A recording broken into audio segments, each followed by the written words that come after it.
In Linnworks Mobile, we can do cyclic stock count. Let's have a look how this functionality works in a warehouse managed location. So in Linnworks Mobile, let's go to stock count, and we can see two tabs there, count and counted. So count is what we're counting right now, and counted everything that we've counted in the current session. So almost like a ledger of everything that you've counted before you clicked submit button. So the process would be that we would scan a location where we are.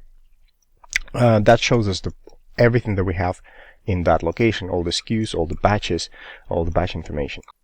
We would then pick up a product that may be selected from the list and, for example, scan that product. That comes up with, this will show us a filtered view for the specific SKU. We can then go and count every single batch. Now we can enter a quantity just by entering a quantity in this keypad, or if we swipe, we can count the number of boxes, the number of items in the boxes. This is just a quick way to tally things up. So for example, if I've got 10 items in a box and I have 3 boxes, I can just add them all up together, and then maybe I can see that we have an additional 3 items that are split in 2 boxes. So just a quick way to add things together.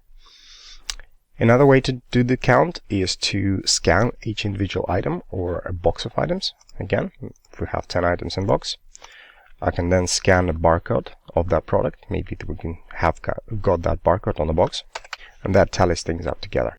Once we enter the quantity of products we can find in that specific location for the specific product and the specific batch, we hit update, and that creates a discrepancy count. So for example, I had 5, we now have 41, plus 41, we found 46 altogether. Let's clear the selection and we can continue counting all the other items. Now everything that we've counted would be added to a ledger, so we can effectively just go and review what we actually counted. If we see a very large discrepancy, we can maybe go and recount this item just to make sure. We can undo this count by swiping this card and clicking undo the count. Another thing is when we have a specific location selected or scanned, if we enter an item that doesn't exist in this specific location, we can go and add the count for that location for this item. So for example, I've entered something that doesn't exist in that location.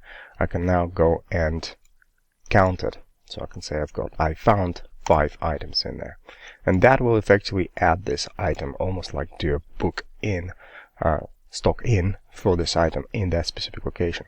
Let's go and review that in a count, and then what we can do is click submit all count. But before we do that, let's actually go for the audit trail purposes and confirm that we did find 10, and I didn't find any of those items. We lost 5. So we effectively counted everything that we have in that location. Now in a counter screen we can hit submit all count, and that will submit the count and will change the stock level. We can go into Linnworks, into stock count, select today's date just so that we can see the discrepancy report, and that gives us the audit trail of everything that we have counted, who counted it, what the discrepancy is, and what the total value of that discrepancy.